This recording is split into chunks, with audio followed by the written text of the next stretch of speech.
Lalu yang kedua, jenis AI ada dua utama. Yang pertama Narwhal AI, pintar di satu hal saja. Contohnya kayak Siri atau Google Translate atau ini film Spanish.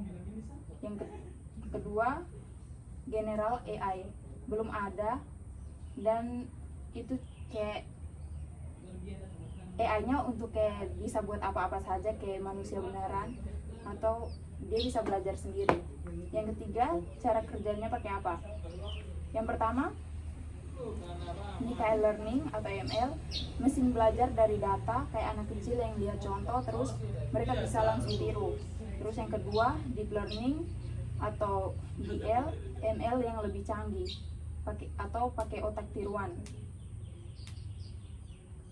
Terus yang keempat, AI ubah komunikasi jadi tiga. Yang pertama itu lebih cepat, yang kedua lebih personal, yang ketiga bisa terjemahkan bahasa langsung, prediksi apa yang sekarang ada viral. Terus kadang bisa bikin deepfake dan orang takut kehilangan kerja.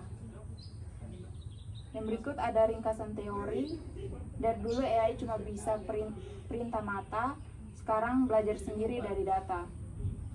Alur kerja AI itu kayak kita bertanya ke AI itu dan dia bisa kasih kita jawaban itu sendiri gitu. Yang keempat, analisis media sosial.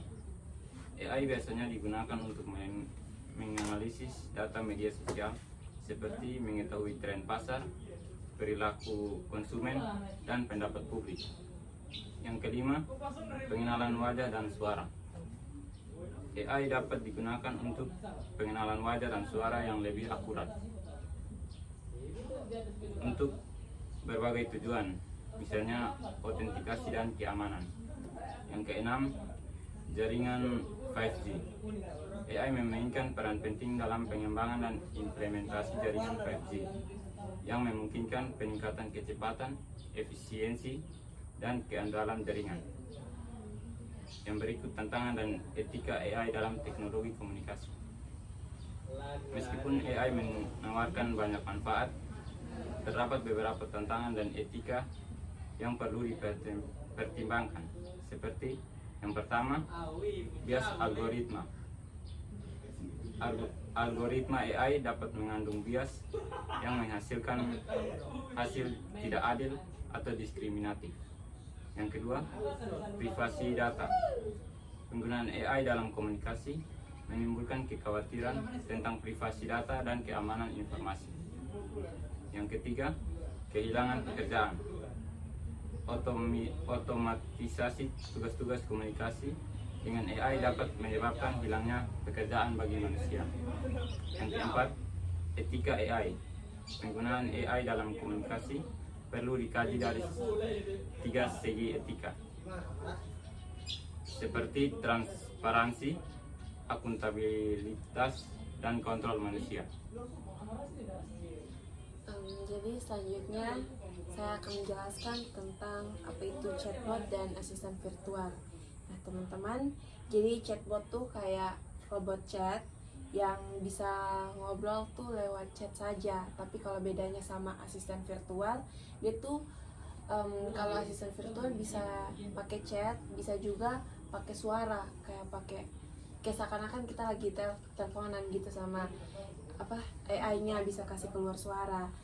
Nah, kalau jenis-jenis chatbot yang dalam buku itu jelaskan tentang berdasarkan aturan. Yang kalau chatbot itu kerjanya cuma berdasarkan pola atau kata kuncinya. Jadi kalau misalkan kita kasih tahu, maunya kita punya pertanyaan, mau jelaskan, mau suruh dia cari, tapi tidak, polanya tuh kurang beraturan atau pertanyaannya tuh kurang to the point, dia tidak bisa merespon, tidak bisa kasih kita jawaban seperti apa yang kita mau. Nah kalau bedanya sama virtual chat itu, dia kalau misal virtual assistant nah itu kalau kita ngobrol, kayak kita kasih pola kurang beraturan, dia tetap mengerti apa yang kita mau gitu, kita maksud. Nah Berikutnya ada pakai kecerdasan buatan. Nah, jadi mereka tuh dalam konteksnya kalau asisten virtual itu dia lebih natural cara ngobrol, cara berbicara dengan kita, beda sama kayak chatbot. Nah, kayak contohnya kayak kita bisa tanya, Kak, ada rekomendasi paket yang murah nggak, begitu. Nanti dia kayak kasih list apa-apa gitu yang ada sedang tren gitu. Nah, kalau bedanya kalau chatbot AI, kalau kita tanya itu pasti dia bakalan bingung. Maksudnya paket murah ini apa begitu. Kayak kita harus to the point. Iya, jelaskan begitu, tidak bisa, intinya polanya tuh harus beraturan gitu. Nah, terus yang ketiga itu ada fungsi chatbot dan asisten virtual dalam komunikasi. Dua-dua ini punya fungsi yang sama. Itu yang kita tahu tuh salah satunya dalam edukasi atau pendidikan. Nah, kita ya di zaman-zaman yang sudah modern ini pasti kita pakai AI atau asisten virtual untuk cari materi atau bisa ringkaskan materi untuk kita begitu, atau carikan jurnal. Ya, pokoknya kita sendiri sudah mengalami itu cara kerja AI dalam hidup kita sehari-hari. Nah, selanjutnya juga ada otomatis percakapan. Nah, teman-teman, AI ini bukan hanya bisa bantu kita untuk cari materi atau pelajaran ilmiah begitu. Kita juga bisa tanya AI soal masalah kecil dalam kita punya kehidupan sehari-hari. Kayak contohnya begini, AI tolong dong bantu saya untuk step-step skincare. Nah gitu, nanti dia bisa kasih tahu. Jadi AI itu bukan hanya menyelesaikan masalah-masalah pembelajaran materi dan lain-lain, dia punya fungsi lebih dari itu. Nah, selanjutnya juga ada layanan publik seperti bantu urus administrasi online, kasih info jadwal dokter, atau kayak contohnya kita bilang set alarm nih, kita suruh. Kalau di iPhone yang setahu saya ada AI namanya Siri ya. Nah, kita kayak, Siri tolong dong set alarm contohnya jam 10 pagi besok saya mau konsultasi dengan dokter. Nah, itu Siri bisa bantu kita gitu.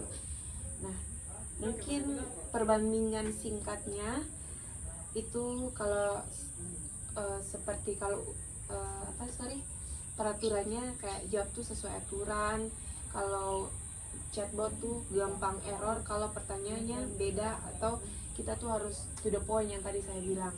Nah, kalau virtual yang asisten virtual tuh AI itu dia tuh lebih pintar dan fleksibel, bisa ngerti konteks dan cocok buat percakapan yang lebih panjang dan rumit. Mungkin itu saja dari saya. Baik, jadi yang terakhir saya akan menjelaskan mengenai privasi digital, jejak digital, dan juga keamanan data. Jadi pada bagian ini menjelaskan kalau di dunia digital, apapun yang kita lakukan kayak ngechat, posting, ataupun sekedar scrolling media sosial, itu selalu meninggalkan jejak digital. Jejak ini bisa disimpan dan kadang dipakai tanpa kita sadari. Makanya privasi digital penting sekali, soalnya data pribadi kita bisa saja disalahgunakan oleh oknum-oknum yang tidak bertanggung jawab atau bahkan bocor. Masalah keamanan data juga tidak kalah penting karena sekarang kasus peretasan dan pencurian informasi makin banyak. Jadi kita sebagai pengguna perlu lebih berhati-hati dalam mengatur privasi akun, memilih apa yang mau kita bagikan, dan mengerti bagaimana platform mengelola data kita. Intinya teknologi itu membantu kita, tapi kita juga harus tetap waspada biar privasi dan data kita tetap terjaga dengan aman. Sekian dari kami kelompok 10, terima kasih.